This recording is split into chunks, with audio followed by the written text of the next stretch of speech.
Nova Scotia was one of the first provinces in Canada to introduce a school food nutrition policy in 2006.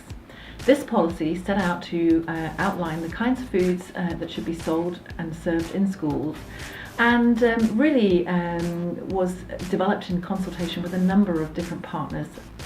A decade after the policy was introduced, we wanted to understand whether the policy was actually making a difference to our children's health and well-being, whether the food environment has improved in our schools, and how students themselves were feeling about the food that they were being served and sold within the school system. This Wisdom to Action event was an opportunity for us to share our key findings with a variety of stakeholders, people who have an interest in the school food system, and also to share work that we had done with the youth themselves about their school food environment.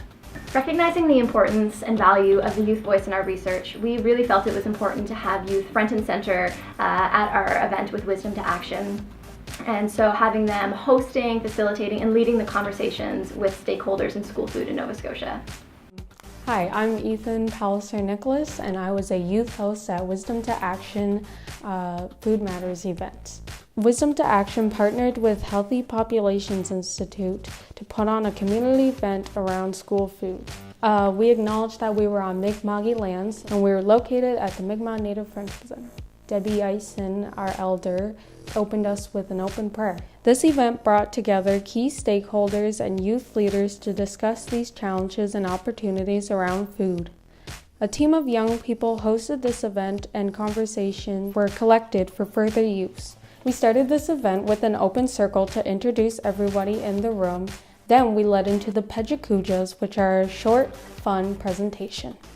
The three researchers from the Healthy Populations Institute talked about their findings. Sarah Kirk, who talked about school food nutrition policy, Jessie Lee McIsaac, who talked about complex systems for food, and Melissa Stewart, who talked about youth photo voice project that she was involved in.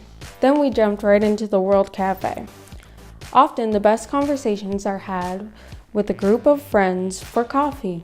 So we replicated that by asking small groups a few questions. The first question we asked was, what are you noticing in school environments in Nova Scotia?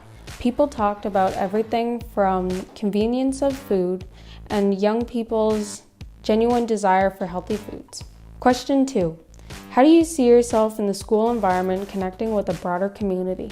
People talked about community gardens and the role of policy for food. Question 3. What are your top 3 priorities of change? People had fresh food access, community ownership, and engaging youth.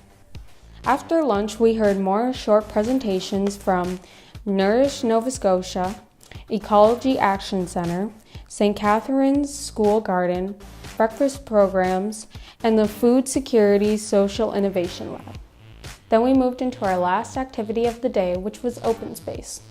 Open Space is where participants host conversations about topics they wanted to talk about.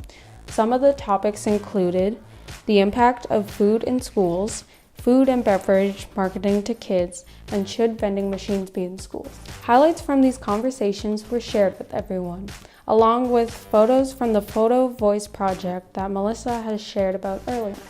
We ended this event with a closing circle where participants had a chance to reflect on the day. Thank you to everyone who participated in the research and everybody who attended our Wisdom to Action event. Together, we are sowing the seeds for a healthier future.